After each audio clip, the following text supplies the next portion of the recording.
வணக்கம். English for entrance exams செஷனில் இன்றைக்கி நம்ம பார்க்க போகிற டாபிக் ஃபிகர்ஸ் ஆஃப் ஸ்பீச்.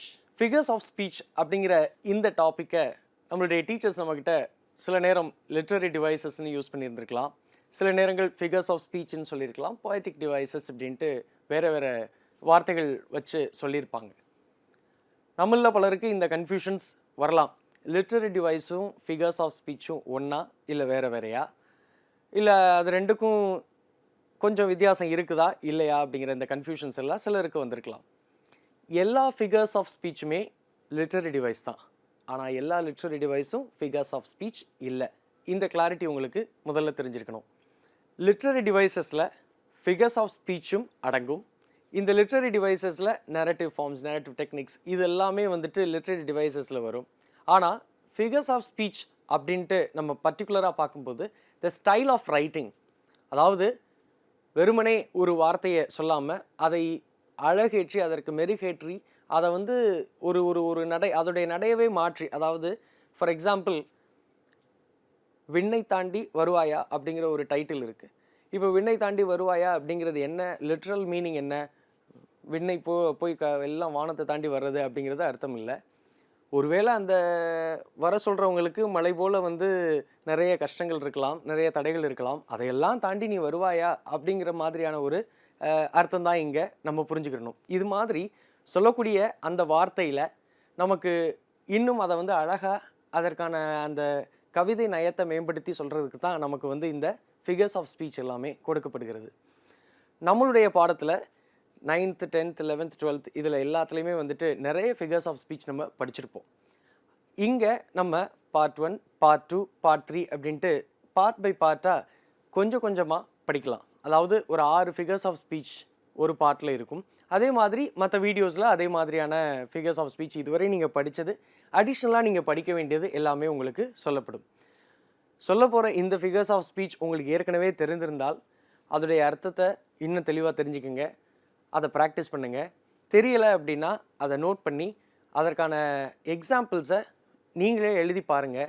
இல்லை உங்களுடைய பாடங்களில் அந்த போயம் ஏரியா, ப்ரோஸ் ஏரியாவில் கூட இந்த மாதிரியான ஃபிகர்ஸ் ஆஃப் ஸ்பீச் எங்கே பயன்படுத்தியிருக்கிறாங்கங்கிறத நீங்களே அதை கண்டுபிடிச்சும் பார்க்கலாம். The first figure of speech, simile. A simile is a figure of speech that compares two different things using the words like or as to show a similarity between them. நம்ம teachers ரொம்ப ஈஸியாக இதை நமக்கு சொல்லியிருப்பாங்க. ஆஸும் லைக்கும் வந்திருந்தா அது சிமிலி, ஆஸும் லைக்கும் மறைஞ்சு வந்திருந்தா அது மெட்டஃபர். ஆஸும் லைக்கும் வந்திருந்தா அது சிமிலிங்கிறத நம்ம ஈஸியாக கண்டுபிடிச்சிடலாம். பட் மெட்டஃபர் எப்படி கண்டுபிடிக்கிறதுங்கிறத அடுத்த ஸ்லைடில் பார்க்கலாம். இந்த ஆஸ் அண்ட் லைக் என்னது? இது கம்பேரிசன், டைரக்ட் கம்பேரிசன். இப்போ இங்கே ஒரு பொண்ணை பார்க்குறோம், பொண்ணுக்கு பக்கத்தில் அந்த சிங்கம் பார்க்குறோம். She is as brave as a lion அப்படின்னு சொல்லியிருக்கிறாங்க. She is like a lion, அவள் சிங்கத்தை போன்றவள். இந்த போன்றவள், அவள் சிங்கத்தை போல இருக்கிறாள். இந்த போல அப்படிங்கிற இந்த வார்த்தை இருக்கு இல்லையா, அதுதான் அந்த சிமிலி. ஸோ சிமிலி அப்படின்ட்டு உங்களுக்கு கேள்வி கேட்டிருந்தா அங்கே இந்த 2 வார்த்தை உங்கள் மனதில் வந்துடணும், ஆஸ் அண்ட் லைக். வேறு சில எக்ஸாம்பிள்ஸையும் பார்த்துடலாம். The baby slept like a log. அது என்ன லாக்? லாக் அப்படிங்கிறது அ பீஸ் ஆஃப் வுட் அப்படிங்கிறது தான் அர்த்தம்.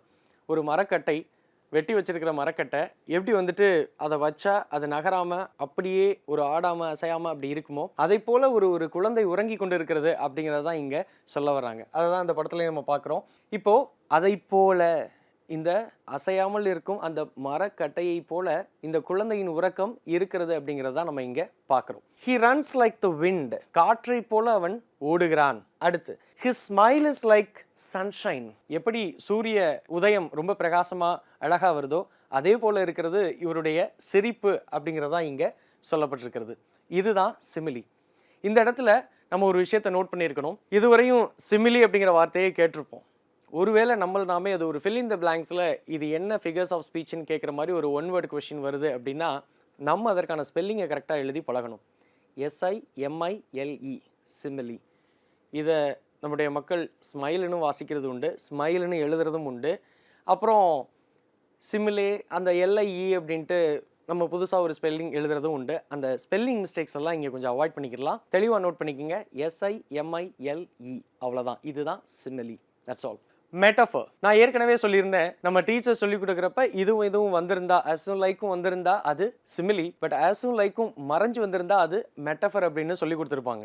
இப்போ மறைஞ்சு வர்றது இருக்கு இல்லையா, அதை எப்படி கண்டுபிடிக்கிறது அப்படிங்கிறத நம்ம இங்கே பார்க்க போகிறோம். Metaphor is a figure of speech that makes an implied, அதாவது indirect comparison between two unlike things that share something in common. அதாவது இது ஒரு இன்டைரக்ட் கம்பேரிசன், அதாவது நேர்முக ஒரு நேரடியான ஒரு கம்பேரிசன் இல்லை. அதை வந்து தொடர்புபடுத்தி அதை வந்து அந்த ஒரு கம்பேரிட்டிவ் ஐடியா அவங்க கொடுக்கல. அதை போல இதை போல அப்படின்னு சொல்லாமல் இதுதான் இது அப்படின்ட்டு ஒரு இன்டைரக்ட் கம்பேரிசனாக அது போகுது. அதை இம்ப்ளைடு கம்பேரிசன்னு சொல்கிறாங்க. It does not use the words like or as, instead it says one thing is another. இதுதான் அது அப்படிங்கிற மாதிரி அவங்க சொல்ல வர்றாங்க. அது எது அப்படின்னு பார்க்கலாம். டைம் இஸ் அ தீஃப் அப்படிங்கிற எக்ஸாம்பிள் பார்க்குறோம். டைம் இஸ் அ தீஃப் அப்படிங்கிறப்ப நேரம் ஒரு திருடன் அப்படின்னு நம்ம எடுத்துக்கிறதா? அது என்ன? அது நேரம் திருடன் அப்படின்னு சொல்கிறாங்க. எப்படி சொல்கிறாங்க? Time is not really a thief but it Steeles moments from us. அதாவது அது அழகான நினைவுகளையும் அந்த மறக்க முடியாத அந்த அனுபவங்களையும் நம்மளிடமிருந்து திருடி கொண்டு போய்கொண்டே இருக்கிறது. அது ரொம்ப ஃபாஸ்ட்டாக போகுது. அதாவது நேரம் ஒரு திருடனை போல திருடி சென்று விடுகிறது. அந்த திருடனை போல அப்படின்னு சொல்லாமல் நேரமே ஒரு திருடன் அப்படிங்கிற மாதிரியான ஒரு கம்பேரிசன் இங்கே கொடுக்குறாங்க. அது ஒரு இன்டைரக்ட் கம்பேரிசன், நம்ம அண்டர்ஸ்டாண்ட் பண்ணிக்கிறக்கூடியது. இதுதான் அந்த இன்டைரக்ட் கம்பேரிசன் நான் சொன்னது. இந்த ஆஸும் லைக்கும் வராமல் சொல்லியிருக்கிறாங்க. இதுலேயே time is like a thief அப்படின்னு கூட சொல்லியிருந்துடலாம். அப்படி சொல்லியிருந்தா அது சிமிலியாக போயிடும். அது இல்லாமல் வந்ததுனால அது இங்கே metaphor. The world is a stage. ஷேக்ஸ்பியருடைய வசனம் அது. The world is a stage where all mere players அப்படின்னு சொல்லுவாங்க. அப்படி சொல்கிறப்ப அவங்க என்ன சொல்ல வர்றாங்க இங்கே அப்படின்னா, உலகம் ஒரு மேடை, அதாவது இது ஒரு நாடக மேடையை போன்றது. நம்ம எல்லாரும் அதில் வந்து நடிகர்கள் நடித்து கொண்டு இருக்கிறோம் அப்படிங்கிறது தான். இந்த நாடக மேடையை போல அப்படின்னு சொல்லாமல் உலகமே ஒரு மேடை அப்படின்னு சொல்லி முடிச்சிடுறாங்க. So the world is a stage. Life is like a drama and we are all playing roles in it. அதை தான் இங்கே சொல்ல வர்றாங்க. The classroom was a zoo அப்படின்னு சொல்கிறாங்க. அப்படின்னா என்ன? நம்மளுடைய மாணவர்கள் ஆசிரியர்கள் இல்லாத அந்த நேரத்தில் கிளாஸ் ரூமில் எப்படி கத்தி சண்டை போட்டுட்டு சத்தம் போட்டுட்டு இருப்போம் இல்லையா, அதை வந்து இப்படியும் சொல்லலாம். The classroom was like a zoo அப்படின்ட்டு. ஆனால் classroom was like a zoo அப்படின்னு சொல்கிறப்ப லைக்குங்கிற வார்த்தை வருகிறது, அதனால் அது சிமிலி ஆகி விடுகிறது. ஆனால் இங்கே the classroom was a zoo, வகுப்பறையே ஒரு மிருக காட்சி சாலையாக இருந்தது அப்படின்னு ஒருத்தர் சொல்கிறார். அதாவது நம்ம வாத்தியார் ஒருத்தர் சொல்கிறார். அதுதான் அதற்கான understanding, metaphorical meaning. It means the classroom was noisy and chaotic. அதுதாங்க நம்ம பார்க்குறோம். He has a stone heart. அவரிடம் கல்லான இதயம் இருக்கிறது. அது என்ன அவரிடம் கல்லான இதயம் இருக்கிறது? அங்கே படத்தில் வந்து அவருக்கு இதயம் வந்து ரொம்ப கல்லாக இருக்கிற மாதிரி நம்ம பார்க்குறோம். டசன்ட் மீன் தட் அவருக்கு அந்த மாதிரி கல்லை தூக்கி நெஞ்சில் மாட்டிக்கிறல. He is emotionally cold and unkind. அவர் யார்கிட்டையும் வந்துட்டு ரொம்ப கைண்டாக ரொம்ப இரக்கமாக அப்படிலாம் வந்து பாசத்தை யாரும் காமிக்கிறது இல்லை. ரொம்ப வந்து கல்லஞ்சக்காரரு அப்படின்னு சொல்கிறது தான் இங்கே சொல்கிறோம். அவர் நெஞ்சு ஒரு கல்லை போன்றது அப்படின்னு சொன்னால் அது simile. He has a stone heart, அவரிடம் கல்லான இதயம் இருக்கிறது அப்படின்னு சொன்னால் அது மெட்டஃபர். அவ்வளோதான். இதுதான் மெட்டஃபருக்கும் சிமிலிக்கும் உண்டான ஒரு மேஜர் டிஃப்ரென்ஸ். இந்த டிஃப்ரென்ஸ் நமக்கு ரொம்ப தெளிவாக ஆழமாக இதோட புரிஞ்சுக்கிறணும். இதற்கப்புறம் இதற்கான டெஃபினிஷன்ஸ் உட்காந்து நம்ம யாரும் படிக்கக்கூடாது. எக்ஸாம்பிள்ஸ்லேயே நம்ம ஈஸியாக அதை அப்ரோச் பண்ணிட்டு போயிடணும். பெர்சானிஃபிகேஷன். பெர்சானிஃபிகேஷன் அப்படிங்கிற இந்த வார்த்தை தற்குறிப்பேற்றம் அப்படிங்கிற ஒரு தமிழ் வார்த்தை கொண்டது. அதாவது என்னென்னா, ஹியூமன் ஃபீலிங்ஸ், உடைய மனித உணர்வுகள், இது எல்லாத்தையும் வந்துட்டு மனிதர் அல்லாது அந்த இன்அனிமேட் ஆப்ஜெக்ட்ஸ், உயிரற்ற இந்த பொருட்கள், இயற்கை, இது எல்லாத்தையும் வந்து அதுக்கு வந்து இந்த உணர்வுகள்லாம் இருக்கிற மாதிரி வச்சு பேசுகிறது தான் இந்த தற்குறிப்பேற்றம் அப்படிங்கிறது. இதுக்கு பேர் தான் இங்கிலீஷில் personification. Personification is a figure of speech in which non-living things, inanimate objects or abstract ideas are spoken of as if they are alive, having human feelings, thoughts or actions. அதுதான் என்ன சொல்ல வர்றாங்க அப்படின்னா, அந்த பெர்சானிஃபிகேஷன் அப்படிங்கிறது நான் living things and the abstract ideas, இது எல்லாத்துக்குமே மனிதர்களுடைய உணர்வுகளை செலுத்தி அங்கே வந்து அதை பாவித்து சொல்கிறது தான் இந்த personification. It gives human qualities to things that R not human. மனிதர்களுடைய அந்த குவாலிட்டிஸ் எல்லாமே வந்துட்டு எதற்கு கொடுக்கப்படுகிறது? இந்த நான் ஹியூமன் திங்ஸ், எதுவுமே அந்த மனிதர்கள் அல்லாத மற்ற மரங்களையோ அந்த இயற்கையையோ இந்த ஐடியாஸையோ இது எல்லாத்துக்கும் கொடுக்கறது தான் இந்த personification. The wind whispered through the trees. இதான் example. Wind can't whisper like a human, but it sounds soft and gentle. அதாவது இங்க என்ன சொல்ல வராங்க, the wind whispered through the trees. இந்த காற்று மரங்களினூடே முணுமுணுத்தது அப்படிங்கிறது தான் இந்த வாக்கியத்திற்கான அர்த்தம். இந்த காற்று மரங்களினூடே முணுமுணுத்தது அப்படின்னு சொல்றப்ப இது முணுமுணுக்கிறது அப்படிங்கிறது இது வந்து ஒரு ஹியூமன் நேச்சர், இது ஒரு ஹியூமனுடைய பழக்க வழக்கம். அதை வந்து மரங்களுக்கு வச்சு சொல்றது. இந்த காற்று வந்து மரங்களுக்கு இடையில வந்து அது முணுமுணுத்துச்சு அப்படின்னு சொல்றப்ப அதுதான் பெர்சானிஃபிகேஷன். முணுமுணுப்பு என்கிற அந்த மனித செய்கையை வந்து காற்று செய்தது அப்படின்ட்டு இங்கே சொல்கிறாங்க. இதுதான் நம்ம புரிஞ்சுக்கிற வேண்டியது. The sun smiled down us. அது என்ன, the sun smiled down on us? நம்ம மேலே வந்து சூரியன் நம்மளை பார்த்து நம்ம மேலே சிரிச்சதா? இல்லை. The sun can't smile but it felt warm and pleasant. ரொம்ப குளிர் காலத்தில் திடீர்னு சன் வந்து ரொம்ப பிரைட்டாக இருந்தப்போ நமக்கு கொஞ்சம் வார்ம் ஃபீலிங் கிடைக்கும் இல்லையா? அதை தான் வந்துட்டு இப்படியும் சொல்லலாம். த சன் ஸ்மைல்டு. அப்போ சூரியன் சிரித்தது அப்படின்னு இல்லாமல் இந்த சிரிப்பு என்பது மனிதருக்கு உண்டான ஒரு குணம். அது இதன் மூலமாக இப்படி சன்னுக்கு வந்து நம்ம அதை கொடுக்குறோம். த ஃப்ளவர்ஸ் டான்ஸ்டு இன் த ப்ரீஸ். ஃப்ளவர்ஸ் இந்த கன்ஃபியூஷன் இருக்கும். சில இடங்களில் ஃப்ளவர்ஸ்ன்னு சொல்லுவாங்க, சில இடங்களில் ஃப்ளார்ஸ்ன்னு சொல்லுவாங்க. இந்த பூக்கள் எல்லாமே வந்துட்டு அந்த ப்ரீஸ், அந்த மெல்லி அந்த காற்றுக்கு வந்து நடனம் ஆடியது அப்படிங்கிறது தான் இங்கே சொல்கிறாங்க. இல்லை, நடனம் ஆடுகிறது ஒரு மனித செயல். அதை அங்கு ஒப்பிட்டு இருக்கிறார்கள். அது வந்து அது செய்கிற மாதிரி சொல்லியிருக்காங்க, பூக்கள் செய்கிற மாதிரி சொல்லியிருப்பாங்க. அதான் அந்த நான் ஹியூமன் திங்ஸ் எல்லாத்துக்கும் இந்த ஹியூமன் ஃபீலிங்ஸை ஆட்ரிபியூட் பண்ணுறது அப்படிங்கிறது. So flowers don't dance but they sway like dances. இதுதான் இங்கே சொல்லப்படுகிறது. தென் இது நம்ம எல்லாருக்கும் இது வந்து ரொம்ப நம்மளே வந்து தொடர்பு படுத்திக்கலாம். இதில் my Alam clock yelled at me this morning. என்னுடைய அந்த கடிகாரத்தில் உள்ள அந்த அலாரம் வந்து இன்னைக்கு காலையில் வந்து என்னை பார்த்து ரொம்ப திட்டிருச்சு, ரொம்ப வந்துட்டு சத்தம் போட்டுச்சு அப்படின்னு சொல்கிறது தான். அலாம் எதுக்கு நம்மளை பார்த்து சத்தம் போட போகுது? Clocks don't yell but it rang loudly like a shout. அது அவ்வளோ அடித்து நம்ம எந்திரிக்காமல் இருந்திருப்போம், அதனால் ஒருவேளை அது நமக்கு சத்தம் போட்ட மாதிரி தெரிந்திருக்கலாம். அதுதான் இங்கே சொல்லப்படுகிறது. ஸோ அலாம் கிளாக் அதற்கு என்ன ஃபீலிங் கொடுத்துருக்குறாங்க, அது நம்மளை திட்டுச்சு அப்படின்னு சொல்லியிருக்கிறாங்க. திட்டுறது வந்து அலாம் கிளாக்குடைய வேலையா?